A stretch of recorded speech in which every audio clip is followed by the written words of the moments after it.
Hey y'all, I'm Niccara. And I'm Brandon. And welcome to another episode of ... But Making Books. A podcast where we are bookishly healing through life, y'all.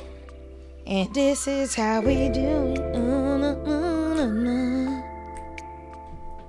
What a time. What a time. Where is he doing? Didn't he have a TV show?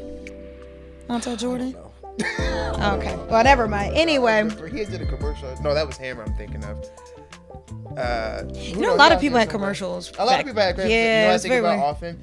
George Foreman? Mary J. Blige in the Burger King commercial, the crispy chicken. Why did I let her do that? I don't know. I love it though. Can we talk about the icon? Wait. Do you know the story about Dancery? No. So the story is, soiree? Yeah. She saw that in her lyrics and said, "Dance sorry,"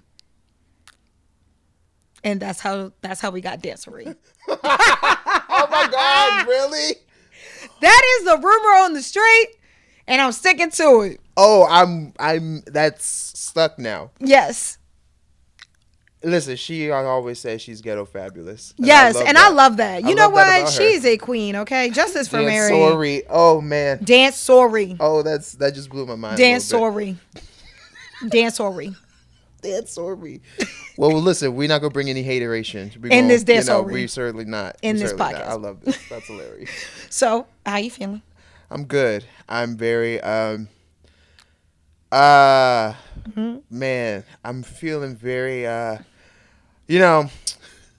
I'm wondering what comes up in this pod because I feel like love has been a very interesting conversation that close loved ones have been asking me about recently. And I think it's been at the forefront of my mind for a little while, just what it means and how I process and what it looks like and what I need, what I want. Is this why you're anti-romance books? What do you mean? This is not an anti. Okay, there is no secret to anybody who listens to the pod that you are anti-romance books. But I'm not saying anything about this book yet. I love not this yet. book. Yeah, because it's not because it's mess. Right. Right. right. But I think, mess. Love is clean. It's also messy too, or whatever. Like you know what I mean? It's fun. I think it's fun. So we'll see what happens because I think, I think we're cleaning up a lot of things. Oh, come on, Miss Frizzle. We're cleaning up a lot of things. Exactly. So I don't know. I feel like, it's interesting. It's just been very. I don't know if I answer how I am, but I'm in that space too. Which is an interesting space to be in, as people are like being very forward about their inquiries lately. Like a friend asked me something very flat out. I was like, "Who are you?" Did you just say they were a friend? They are my friend. Okay, then they can ask you. Of course they can, but how are you? Anyway, I am well. I need to be serious about planning my wedding. And the thing is, I do want to be married. Is I'm always on the fence of like, let's just go to the courthouse and get this over with, and like we need a production. And by production, I mean like I would like my dad to walk me down the aisle. I would like my friends to hear my vows. I like want all the things, but then a part of me is like, do I really want it? So I'm still debating that right now, but we'll figure it out. I know, like, if anything, I really just want to do something small. Is starting to get to that point. Because I don't even want bridesmaids, but Dwayne wants groomsmen. And so I'm just like, bruh, who cares who's standing up with us? It's going to be me and you at the end of all of this. It's me and you now. I think that's fun, though, to see, like, how weddings come. Even, like, in a very traditional, I guess heteronormative would be the right way. Like, seeing how a standard heteronormative couple has a traditional ceremony, but non-traditionally. I love seeing how it all kind of, like, becomes them. Like, what have you. Because, of course, like, it's like I have a queer wedding to go to at the end of this year. And, that's just the whole experience has been explained to me is very different than any wedding I've ever been to, and I'm so excited. Yeah. I can't wait. Like I love, you know. Yeah. I love a celebration of any kind ultimately, but it's just, you know, I think it's cool to like hear the toggle of like, oh, well, I want to do it like this come out of, you know. Yeah, because love you, babe, but you're way more traditional than me. And I think he's starting to get broken out of that a lot more by being with me, because I'm like, you knew when you walked up over here, I ain't that traditional. Shoot, I don't really want to change my name. So here we are, and I probably won't. So here we are again. So yeah, you know, it's a lot. Yeah. Which is funny enough. I'm saying all of this. It really goes into the book. I didn't even realize that. That's how it always goes. So for the icebreaker, if you had a song about that you feel like love means to you, what would that song be? Oh, that's such a loaded question. Oh man, that's a hard question. It doesn't have to be your end all be all, but if there is one song you think first, it's like, yeah, that's love. I don't know. That's so hard. I mean, it's like the recall for that is crazy. Mm-hmm. Like the recall for that is like everything that I've gone through. At least 14 songs already. I'm like, ooh. What's the first one that came to your head, though? You know what I mean? But I feel like it's only because I just listened to it last night with my friend, and it was like a flashback. Cause okay, so I'll give an answer that'll be fun, right?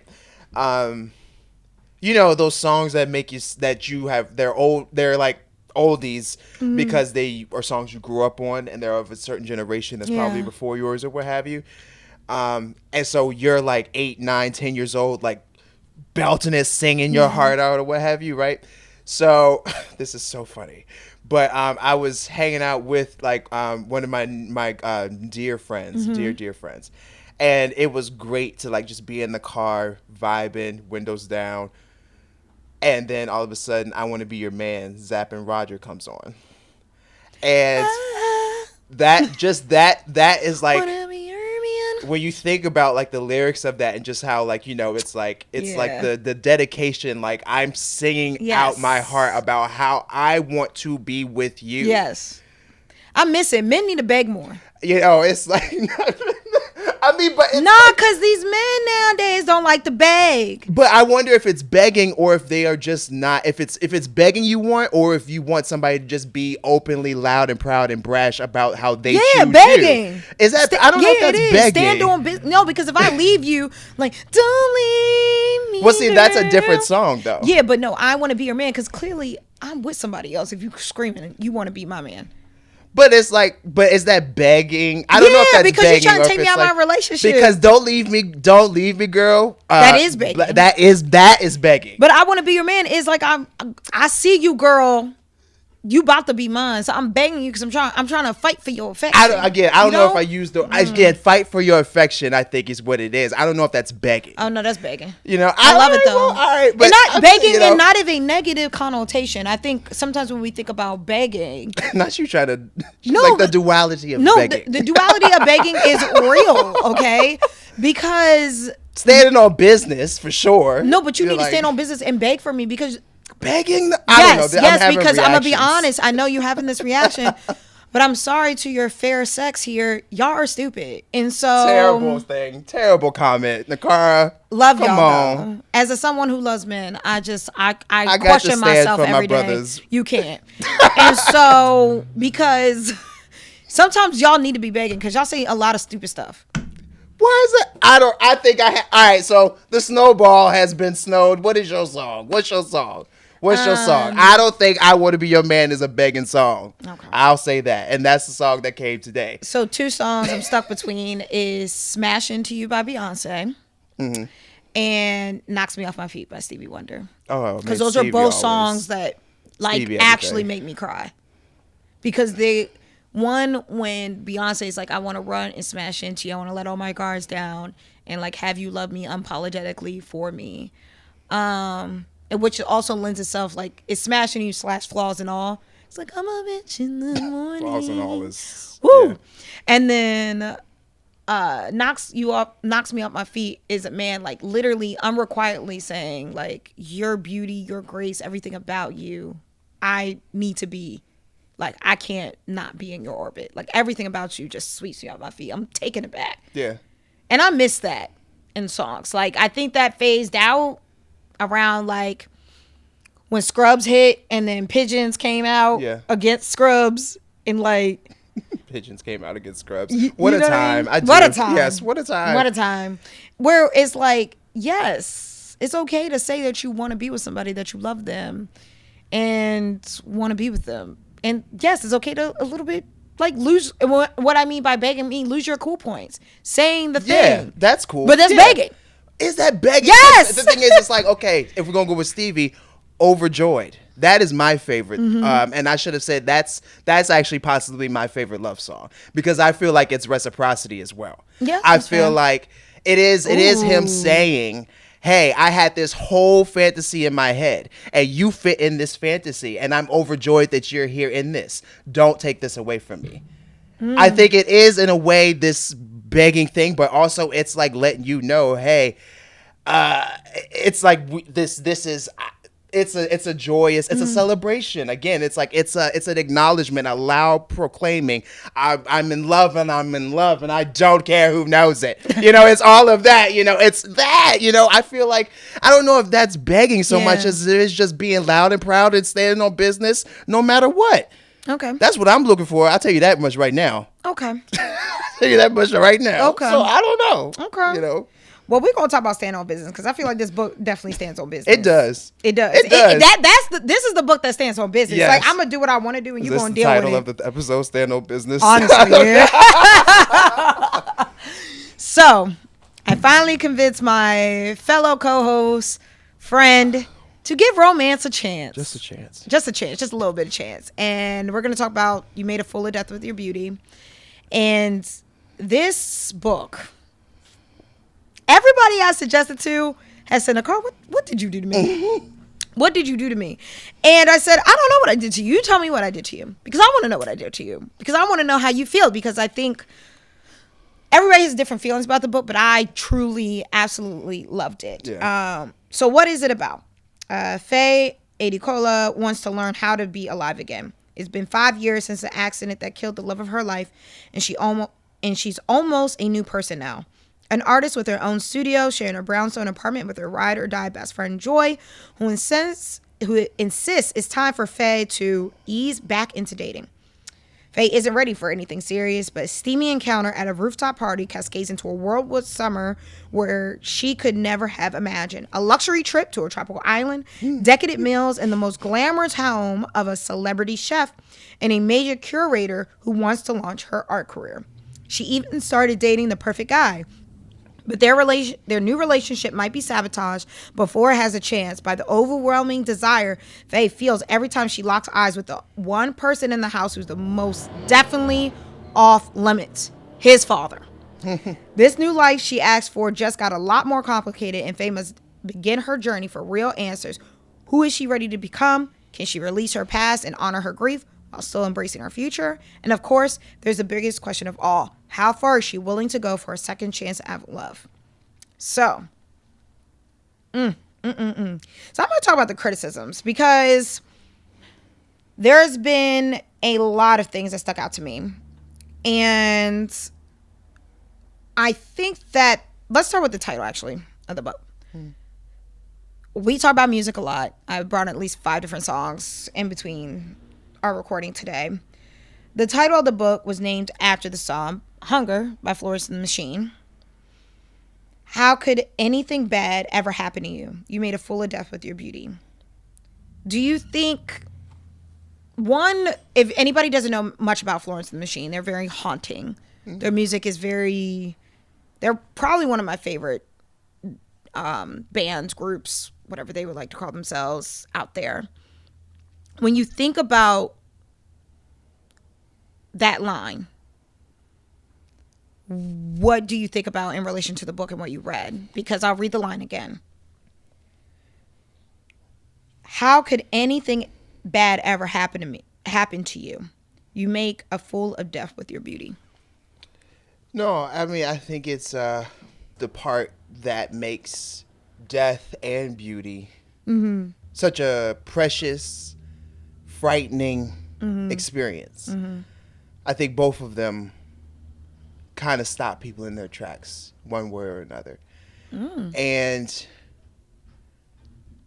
to be so bold to say that somebody, specifically a person, could be so ethereal, godlike, large, shine so bright, be so,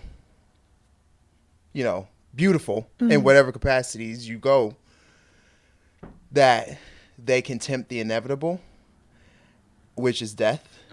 I think that's a big statement. And I think that this book makes a lot of big statements. It does. I think that I think that's why the book is not so clean in terms of what happens in the book. I agree. And the mess and all the. I think that's why our reactions to the books is not so clean. Like, a lot of people think it's just messy. A lot of people, have a lot of harsh things to say about how Faye and even Joy and like just the kind of on top chaoticness of it's like. We know the love triangle. Well, this is a love quadrilateral or something like that. I mean, I don't even know what to call it. I don't even know what the word is. It's like, so every point has a point, and that point has another point, and it's just like, how do we stop ping ponging? How do you stop a like 5-way ping pong match? You know what I mean? It's like, it's interesting, and I feel like it again, like that statement for me feels very large, whether you sing it or read it. And I feel like the book does a great reflection of like. Not like letting you ponder that as you read it and like kind of like dive into what that means. Yeah. And I think when I realized what the line was and what song it belonged to, and then what album it belonged to, all I could picture is like the soundtrack of this, like, started off with that album. Yeah. Like, if I were to picture an album or a soundtrack for this, that would definitely be it, because that is a very haunting song, and the song is called Hunger. So I'm hungering for more. And then especially when you think about death and how someone so beautiful, I think about like Aaliyah, someone who is a timeless beauty, but life ended very shortly, and that rang true when I realized what the line was and what it meant. And then in this. And then you also touched on a point, which leads me to my next question. Through the grief, Faye, our main character with Joy, is also an exploration of reclaiming not only her happiness, but also her sexuality. Yeah. Some of the criticism of this book was that Faye's exploration of her sexuality was not kosher. Why do you think we are harsher on Black women on finding their sexuality, especially in the midst of grief? Because part of me is like, okay, y'all didn't like that, but there was this other book, My Year of Relaxation, that book by Otessa. Year of Relaxation. Yeah, isn't it? Yeah. What is called? A Year of Relaxation. And something like that. Yeah, but I know exactly what you're talking about. Where this girl was out here just doing whatever as well. But nothing really major happened to her. And that's fine. It doesn't need to be major.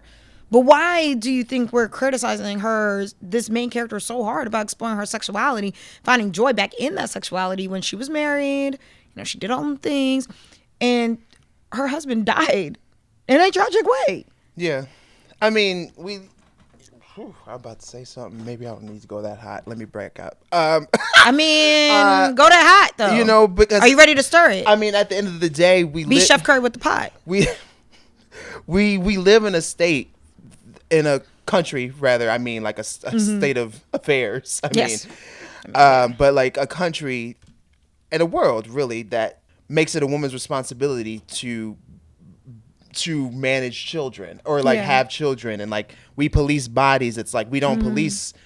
Men don't get birth control, obviously, but we don't get any other form of like daily contraception of anything. But we police women's bodies all the time. I think that the battle has been forever, unfortunately, and so that's real. I think that sexuality is one specific facet of that conversation. And so when it comes to Black women in that regard, it's another shock to, I feel, the overall system as it's supposed to work and as it's supposed to go and as it's supposed to be. And here's the thing, the systems are plentiful. There is obviously the capitalistic system. There's obviously, feminism and the discussion of making sure that Black women make it into that conversation, which should not be a conversation. You know what I mean?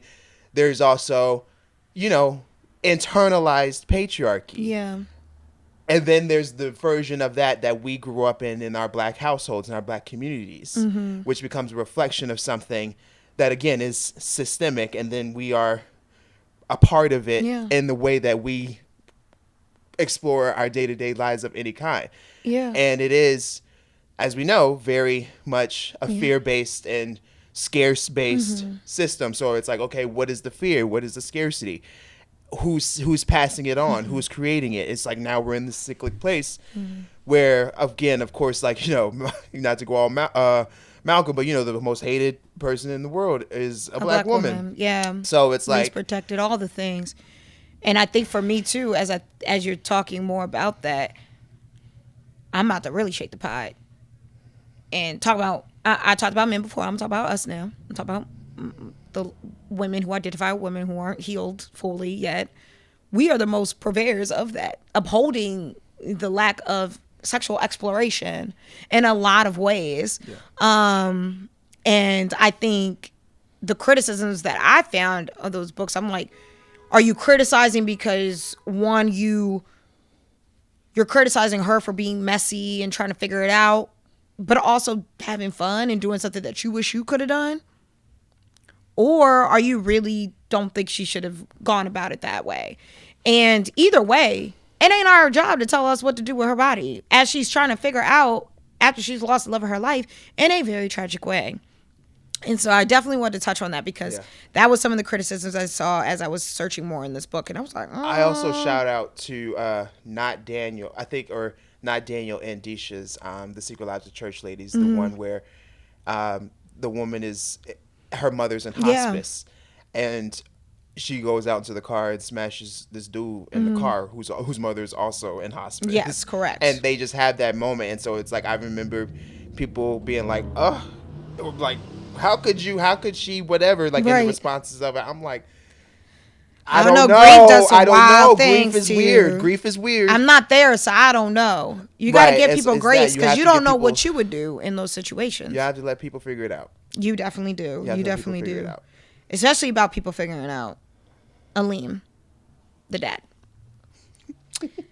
The Zaddy. The Zaddy with the Z.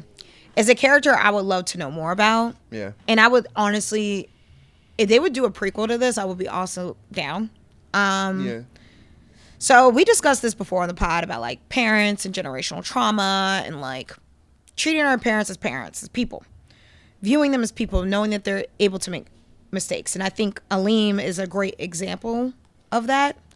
So what are your thoughts about Nasir and Aleem and their relationship together, and then their relationship separate, their relationship together, and throughout the book? Oh gosh. So first off, this is the quadrilateral. Yes. like this is a part of. Gosh, I don't even know how to like. Yeah, it's a lot. It's a lot of questions. As I was writing, I was like, because Brandon's gonna kill me because it's a lot. I mean, because the thing is like we have to come back to Faye and like how really this is her story that we're reading. Mm-hmm. And I think that first off, my first reaction is like, do I care? Not do I care, but kind of do I care about Nasir and Aleem as much or more than Faye, and the fact that she's driving this story? And am I supposed to just receive her experience and be like, this is the guy, and this is the guy, and this is the girl, and like this is what happens, and this is what happening in the mix of all these experiences? Because again, it just doesn't happen as clean as I feel like people want to make love. I mean, love doesn't happen as clean as people would love to make it be. I think we're all very much starting to stop lying about how but what we think love is. I think once you grow up a bit, you realize it clicks. I feel like that pattern has happened generationally. Yeah.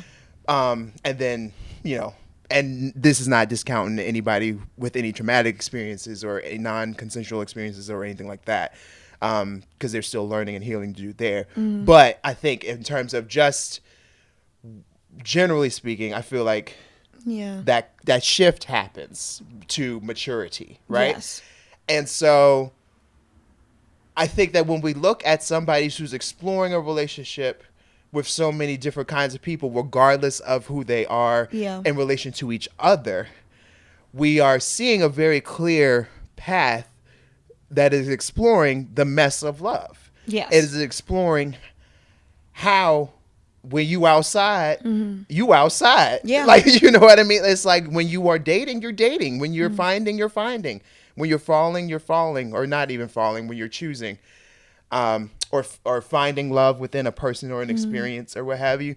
I think that's just what happens, right? Now, when it comes to men being men, Yep. There is always this sort of, check-in, or like not testing, but it's like,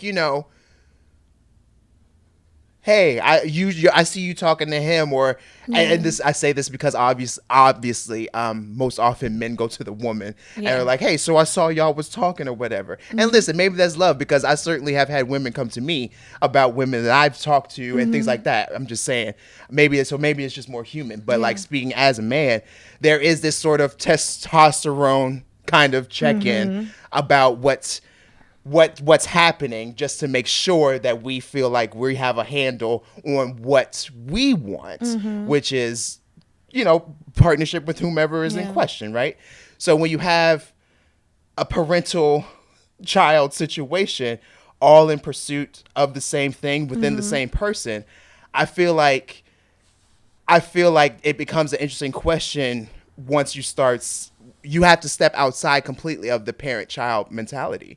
It has to be, these are two men. Yeah. And so like it becomes that dance, I'll say, not battle, but dance of like, who are either one of us enough, which is also a great place for men to start. It's a great place for men to start. Am I enough? Right. Regardless of who she's entertaining. Yes. You know what I mean? I don't know. Yeah, because like, why I asked that question about Niccara and Aleem is because obviously Aleem has had a life experience, right? He had a life experience with their mother, and he has a life experience of himself because he is older than obviously his son. Obviously, yeah. But how do we pass, unbeknownst to us, character traits to our children, and how do they show up? And sometimes they can get the unhealed part of us, or the coddle part of us, and like, how does that show up as Faye is in this decision-making process? And then also, how does Niccara show up in certain ways, and how does Aleem show up in certain ways? And so, although they're not the character drivers, they're not the main characters, they are character drivers. Yeah, for sure. And I think they also highlight different things within herself that she's pulling out of both of them. But also at the same time, she's pulling out of both of them, they're pulling out of her and each other. And so that's why I brought it up, because as you say, taking yourself out of it, I did do this a lot as I go through therapy and forgiveness and all those things. When you think about your parents and all those things, especially when you're angry, if you're angry with your parent, I'm angry with you. Taking yourself out of it and saying they are but people. They do have a point in your life, but once you hit that adult age, they are really your mentor. They don't tell you what to do. They can't be like, you better get home before 11 o'clock or else. Like, what are you going to do? I don't live with you. Now we're into that mentor role where I don't have to talk to you every day if I don't want to. I'm not obligated. We have societal obligation, but I'm not obligated to you in any way. I have to really like you as a person, also see you as a person. And I think in this book, we have to, besides the fact that man is that man's father, we do need to, I took myself out of it, like, they are people at the end of the day with individual wants and needs and desires, and how was that explored in the book? Yeah. And so that is something that I was like, shoosh. Yeah. Yeah. It's a lot. It's hard. It's a hard, because it's a damaging exploration as well. It is a damaging. This is why I don't even date exes of friends and stuff. Like, I don't do anything. I'm a theater person. I don't date other theater people. You know what I mean? It's like, I'm so like, I don't even, like, it feels too much like, you know, like, I don't know. It feels too close to home. I don't know. I don't really like it. It never goes well. I'll say that, at least. I'll say that. It doesn't go well. Fair. So speaking of art, so what rang for me a lot in this book is art. And art is healing, and art being a form of healing. As artists in our own individual ways, how has art either you participated in or have witnessed healed you? Oh, gosh. Again, this girl. Sorry? I mean, it's art has been an outlet. Mm-hmm. It's taught me that it's about process and not product. 100%. I'm grateful for every artistic process that I've ever had, regardless of what happened, where they are in their life, the projects are in their life, because I also think very much like my projects as my babies. I don't know. It's an interesting connection, because it is something that, like, I feel like I can't live without, obviously, and not just because it's everywhere. So it's like air, but like in the fact that, like, you know, I remember always like some form of creative art form, creative arts, theatrical arts, literary arts, culinary arts, something. Being a creative, you know, it's always there. It just is. Art is big because she's an artist. Right, yeah. Aleem is also an artist in his own right, because he's a chef. Like culinary art. Yeah. And he also is a curator of events. And so is Niccara a little bit. And so art as a form of healing, like, how has it healed you in things that you participated in and or witnessed? Yeah. No, it is. I mean, it's just a part of my process at this point. And so I think, so I pretty much you answered the question. It's like, it's a part of my process at this point. It's like, you know, I'll go, the other day I just went for a walk and I just knew where some just public street art was, and I just walked by it so I could just look. And that was it. Didn't need anything. I just had some thoughts, and I just went and looked at some art. Yeah. You know, it's like, or I went to see a show the other day, or, you know, it's like, it just always is there. It's part of my process of development as a person, and I'm a person who's always healing, because that's what I want to be. You know, always growing, always healing, all that stuff. That's how I feel, too. So I use art as very much a tool. Yeah, to heal. Yeah. Because, like, for me, I told you I went to the Krieger Museum. So I was just like, I need to go to a museum or something. I need something, some form of something. I need to look at something that's not an email or a computer screen. I just need to be seeing something in my face. Great artist, or viewed as great artist. And that was very healing. And then, like, listening to music and hearing the words of the melodies. And that's the one thing I love about being in Baltimore, is that you could throw a rock and there'll probably be public art, like, on the side of the building or a wall or anything like that. And it just is, it feels like you said, like air. It feels healing. And it can be emotional. Yeah. Too. But emotion's part of healing, obviously. So, yeah. So that was my very loaded thing on this thing, discussion on this book. Any final thoughts about this book that rang out for you before we wrap it up? I like this book. Ultimately, thank you for suggesting it, and I got into it and I enjoyed it. Forced me to read it. It's fine. I enjoyed it though. I did. But I liked really just how, like, you know, a lot of these normal romance books, it's like it challenges like what it's like all the tropes or whatever that you have to have for like a standard romance book about, what is it, like friend triangle, love, like you can't, like friend to lover, secret. Okay, yeah, we're not doing this. You're not gonna disrespect my romance genre in this way. Romance makes the world go round. Is how I feel. Everybody's always searching for it. It's the easiest word to spell and the hardest thing to find. Anyway, and well, that's the point. That's the point. To that point, that's why I like You Made a Fool of Depth of Your Beauty.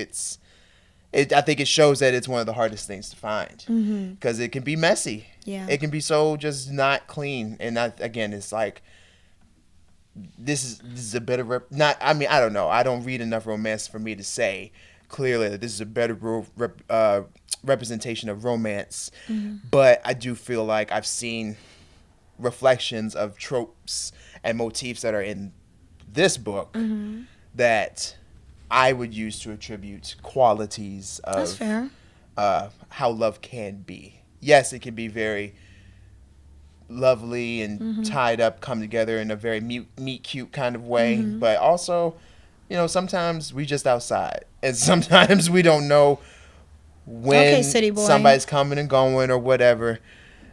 Facts. You said it. So anyway, that's my final thought. Well, I'm glad you enjoyed it.